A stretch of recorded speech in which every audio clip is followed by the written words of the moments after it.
Salut gang!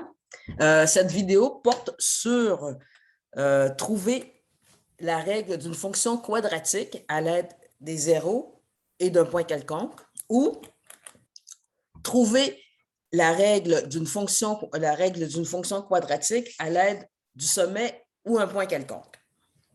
Donc, dépendamment de ce que vous donne comme information, soit vous utilisez la forme factorisée, donc avec les zéros, pour vous permettre de trouver le paramètre A, ou la forme canonique avec le sommet. Et dans les deux cas, vous avez besoin d'un point quelconque. N'importe lequel qui, naturellement, se trouve sur la parabole. Donc, ici, on va commencer celui avec la forme factorisée. Donc, vous connaissez les zéros, 9 et 17, donc qui coupent l'axe des x. Vous connaissez un point qui est sur la courbe, la parabole, en fait, 6, 3. Donc, vous identifiez votre x1, votre x2, x, f de x. N'oubliez pas que f de x, c'est comme y. Donc, c'est le point 6, 3. Moi, j'écris toujours la forme que j'utilise. Je sais que j'utilise la forme factorisée, donc je l'écris. Et en dessous, bon, je fais des associations. F de x, c'est 3. A, c'est ce que je cherche, mon paramètre A. X moins x1, donc 6 moins 0, 6 moins 17. Je fais les opérations. Donc, je mets toujours le coefficient devant la variable. Ça donne moins 6. Moins 66, comme vous pouvez voir. Je vais isoler mon A pour me permettre de le trouver.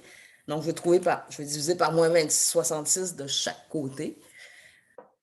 Donc, le paramètre A donne moins 1 sur 22. Donc, je peux écrire ma règle. Donc, f de x est égal à moins 1 sur 22. X moins 0, x moins 17.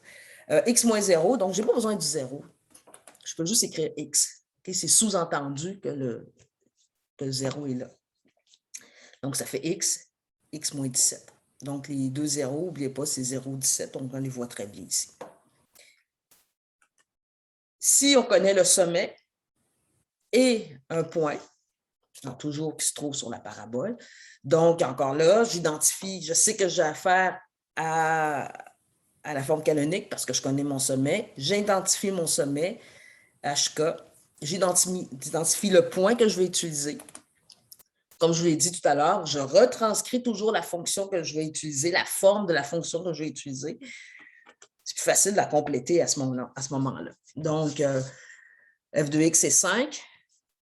X moins h, donc x moins 2 au carré. Et ici, c'est plus k, mais c'est moins 3 parce que k est négatif.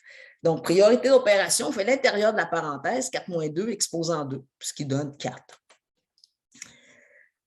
On isole le paramètre A, donc on fait plus 3 de chaque côté.